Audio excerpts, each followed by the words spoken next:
don't have to believe every thought you have. People who have problems in this part of the brain tend to isolate themselves.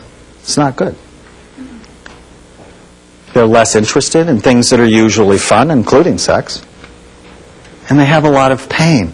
And it's so interesting that people with pain syndromes often have depression, and treating their depression often helps their pain. One of the great supplements that I often recommend, it's called SAMe, works not only for depression, but also for pain. Isn't that interesting? So how do you help this part of the brain? All right, I know I'm stuck on this, but exercise is truly amazing.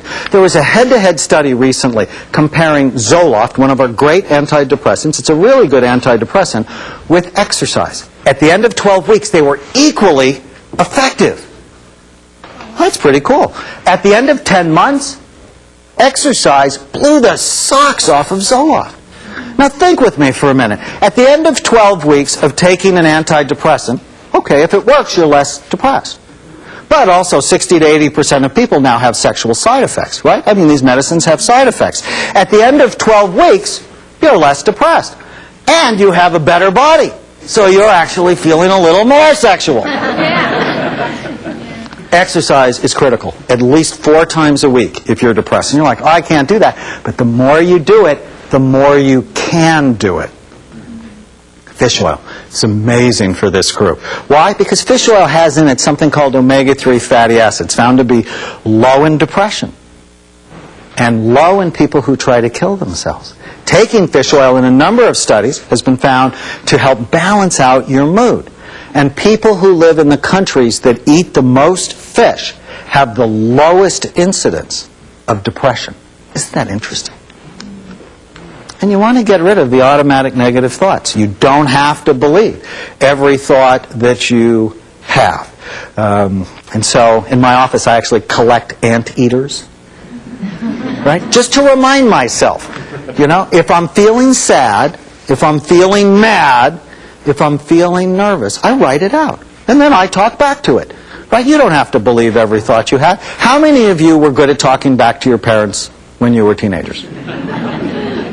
I was excellent. But you need to be good at talking back to those crazy, silly, distorted thoughts that are going through your head. And one that's just so simple. You get a thought in your head, you just ask yourself, is it true? Can I absolutely know that this is true? And so often, when you're feeling bad, your thoughts are lying to you a lot. Now, if needed, there are natural supplements or medications that can be helpful, which I talk about in the book. Now, in this segment, you can see my approach is really different. Knowing the part of your brain that needs help is a shortcut to getting well in the fastest, most efficient way possible. When I come back, I'm going to show you how to make your brain great. You are not stuck with the brain you have. You can make it better, and I'm going to show you how, including how to prevent Alzheimer's disease. And I'm not kidding. See you in a minute. Because optimizing your brain decreases the chances that you'll get it. And this is the information that you're getting right now, and thank you for providing us the funds so we can bring it to all.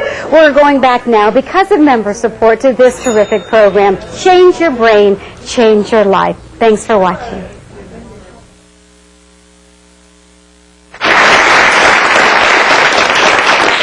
Welcome back.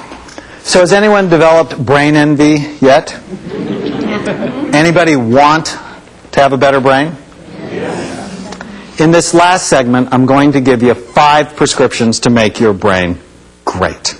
We are going to talk about protecting your brain, feeding your brain, working your brain, exercising your brain, and preventing Alzheimer's disease. So let's start. Protecting your brain. Head injuries matter. They can ruin your whole life. So wear your seatbelt. Drive in safe vehicles. Wear helmets that fit. Golf is good. Tennis, terrific. Table tennis is the world's best sport, which we'll see. Head injuries matter. Protect your head. Avoid toxic substances. Alcohol, drugs, nicotine, too much caffeine, toxic fumes, and many medications, especially pain medicines and anti-anxiety medicines, are not very good for your brain.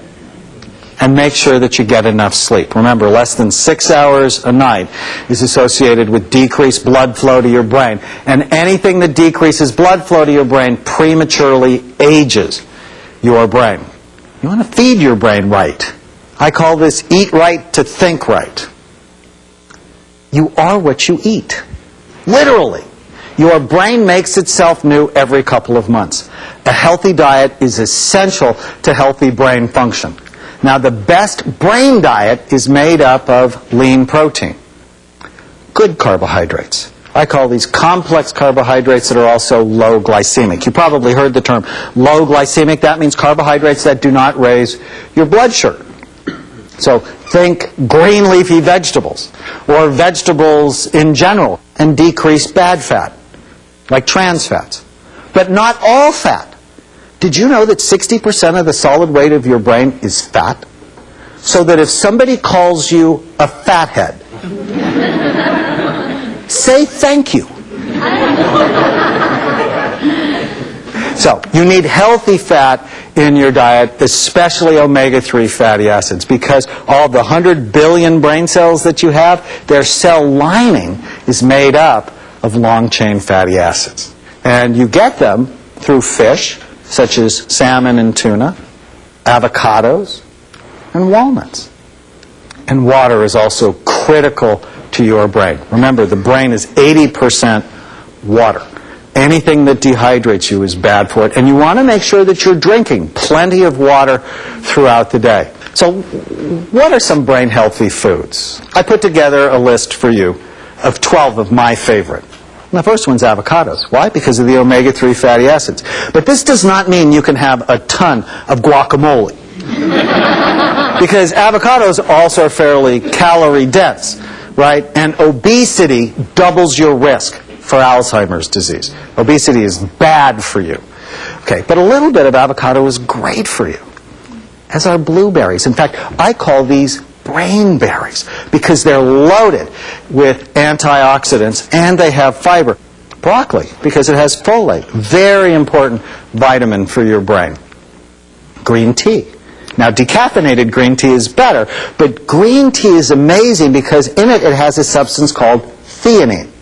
And theanine helps you relax and helps you concentrate at the same time. So it's sort of like the perfect supplement. And people that drink green tea on a regular basis have a lower incidence of Alzheimer's disease. Oatmeal, because it helps balance your blood sugar. Oranges for vitamin C. Red bell peppers. Did you know red bell peppers have 3 times the level of vitamin C as green bell peppers? Salmon for omega-3 fatty acids and great protein. Spinach for the B vitamins and helps balance your system.